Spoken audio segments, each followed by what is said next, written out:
महाराष्ट्र के महायुति सरकार में सब कुछ ठीक नहीं है।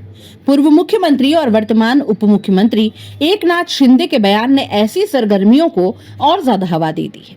दरअसल शुक्रवार को एकनाथ शिंदे ने एक बार फिर अपना टांगा पलटने वाला बयान दोहरा दिया है। नागपुर में पत्रकारों से बातचीत करते हुए उन्होंने एक सवाल का जवाब दिया।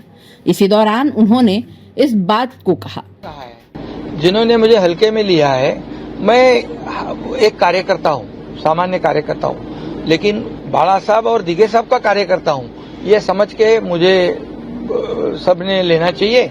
और इसलिए जब हल्के में लिया तो 2022 में टांगा पलटी कर दिया, सरकार को बदल दिया, आम लोगों के मन की सरकार को हमने लाया वहां पर।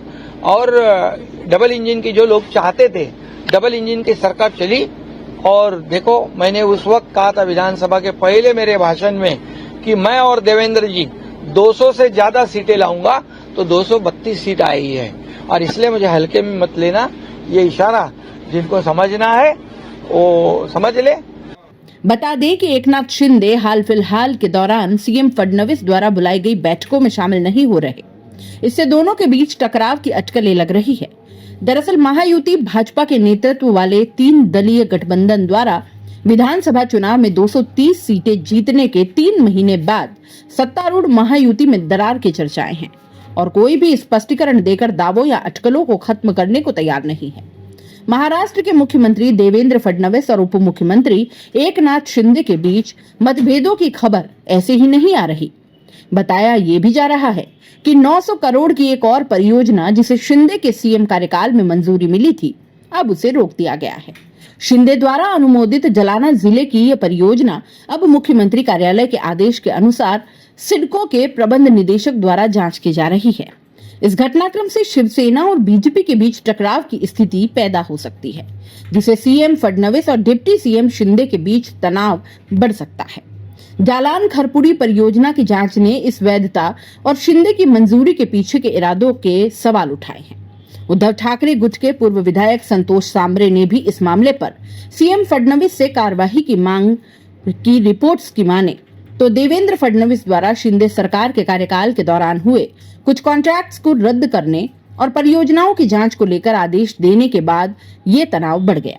इसमें एससी महामंडल के 1310 बसों का कॉन्ट्रैक्ट भी शामिल था। पहले शिंदे सरकार पर कुछ खास कॉन्ट्रैक्टर्स के लिए टेंडर प्रक्रिया में बदलाव करने का आरोप लगा था। इस बदलाव के कारण राज्य को लगभग 2000 करोड़ का नुकसान हुआ।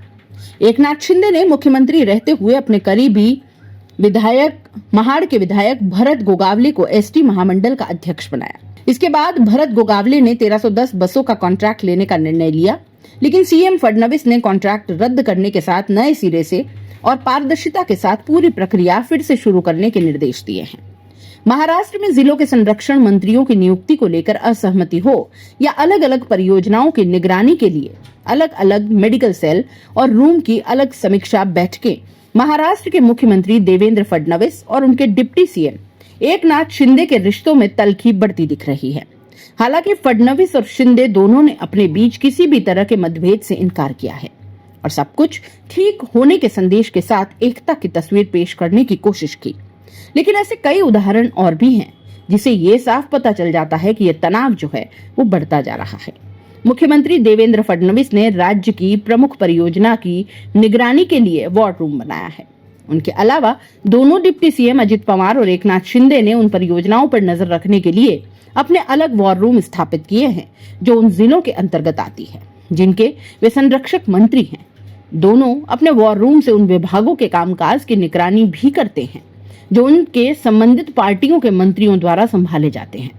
मुख्यमंत्री राहत कोष से इतर शिंदे ने राज्य सचिवालय में एक चिकित्सा सहायता कक्ष भी स्थापित किया है।